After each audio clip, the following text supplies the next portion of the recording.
Hey there, Commanders. Today I'm installing the 390 red motors on the Heng Merkava Mark IV, and I'm also installing the Lego infrared receivers, or receiver. So the first thing you're going to want to do is, of course, you want to get the front screw covers off, and it takes a little bit of finagling, but it's not that hard, and just be careful so you don't damage anything. It's a pretty simple process. Then you want to turn your turret about 90 degrees or so to access the rear screw covers. And again, you want to either use something soft, not like me, but if you're going to use a screwdriver or something metal, just be very careful so you don't damage or scratch or whatever, kind of ruin things, and then you'll just be pissed at yourself.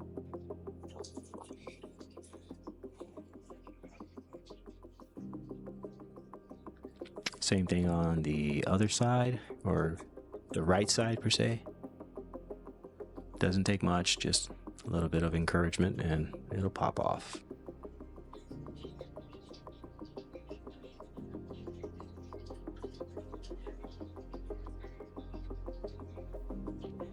Then you want to go ahead and unscrew these screws and set them aside somewhere so you don't lose them.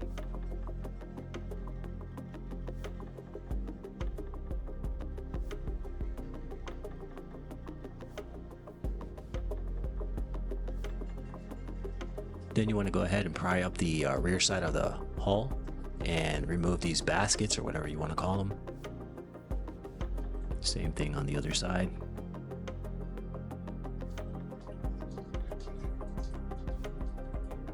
Then we're going to move on to the front of the hull and remove the two front screws.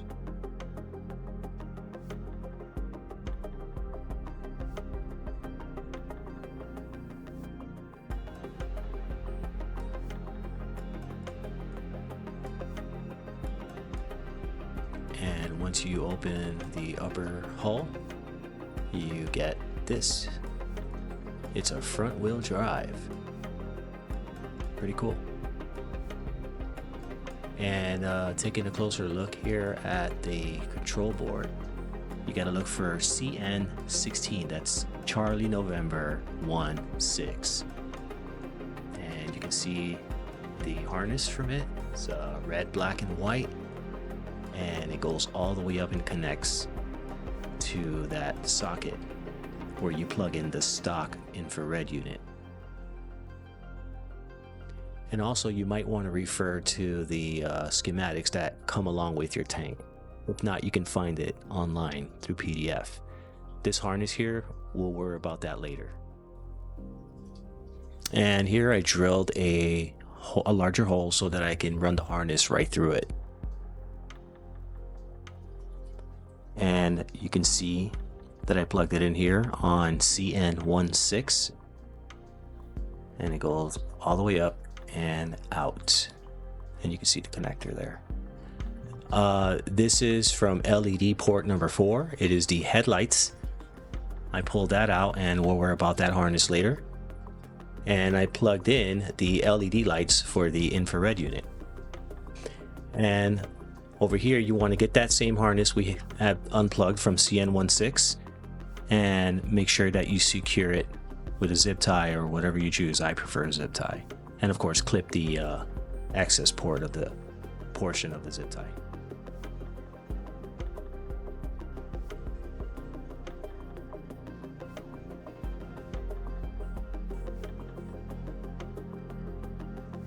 This is the base of the infrared. I actually opted to use magnets, and works perfectly there, and I can just remove it whenever I need to. For the upper section where it mounts on to a piece of PVC for a more longer extension, I used Velcro, so it works out just fine. So now we're moving on to the motors here, guys. The grease cover, it just pops right off, and you might want to have a little napkin or something, or a towel handy because it could get a little messy. And you can see. And to get the gearbox off, first you got to remove the drive sprocket. So we're going to go ahead and unscrew this one.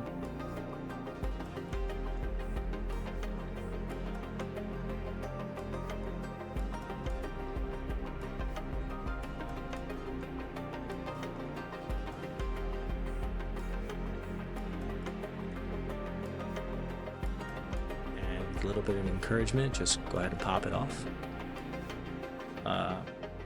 You can see the bushing, so you don't lose that white bushing. You want to set it aside. That's something I'm going to replace with a bearing later down the road, and of course I'll make a video on that.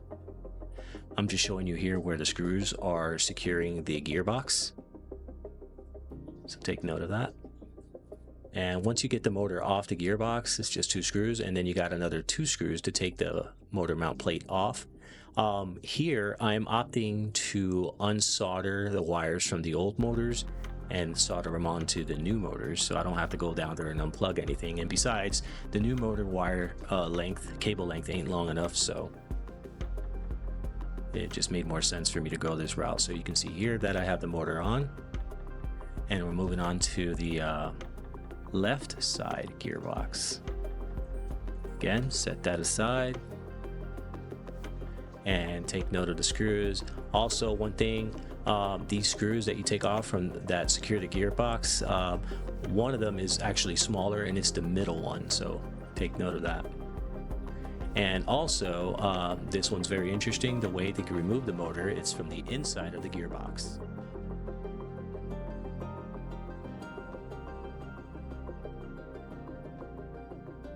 And it's all said and done here. Just go ahead and put the grease covers back on. They snap in place.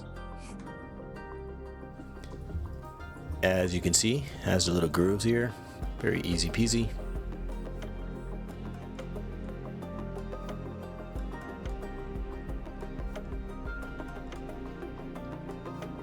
And presto. Same thing with the right side gearbox. And here I'm showing you both grooves. And they snap into those standoffs.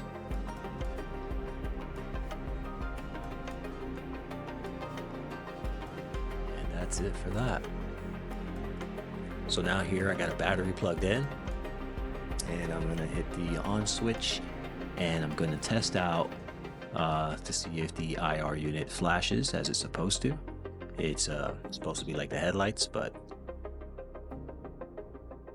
and I started the engine, and I'm gonna run it up, down, left, and right on the stick. Make sure everything is working as it should, and it is.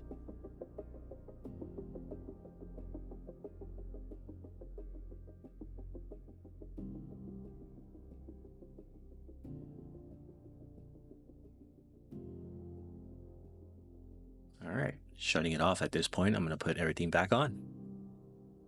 Go ahead and put your drive sprockets on.